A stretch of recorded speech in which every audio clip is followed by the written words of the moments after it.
Shabbat Shalom, everybody. Listen, I am so excited about this particular Shabbat. Not that it's, it's a holiday or anything. Of course, we're in the month of Adar 2, and so we're in a leap month and a leap year. But this is what I want to talk to you about today. And I want to talk about rest because I think a lot of times we don't have a proper understanding of rest in the context of Shabbat.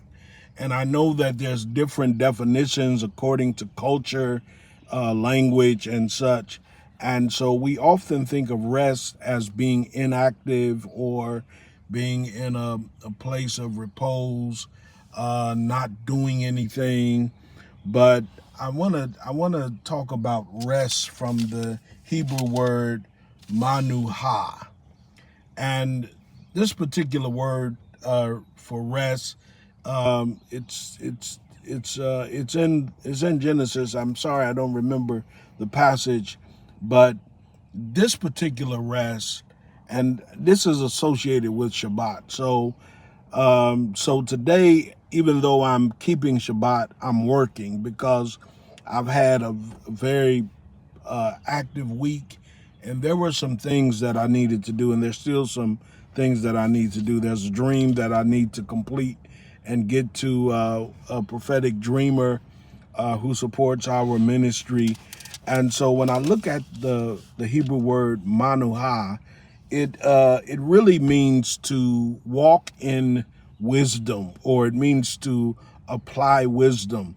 And one of the things I think manuha brings us is it brings us how to function in Shabbat and how to really apply the principles of Shabbat using the word manuha. So manuha means to review the wisdom that we're walking in. I pray that you're receiving wisdom, you're praying for wisdom, and you are walking in wisdom.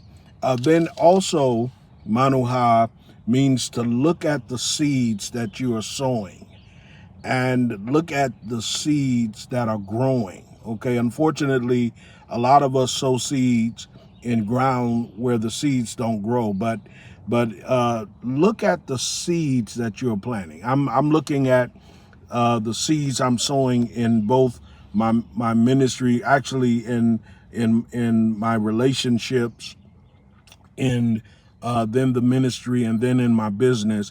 And I'm seeing those seeds grow. I'm seeing how people are growing because of what I do in their life. So I'm seeing the seeds growing. Manoha also speaks of looking at your works and seeing the success, seeing how your works are succeeding. Okay, if you're working and you're not succeeding, then maybe it's time for you to reconsider a different kind of work, because we want to always succeed. Work is our creativity or our creative function, and in creativity and in work, we want to succeed.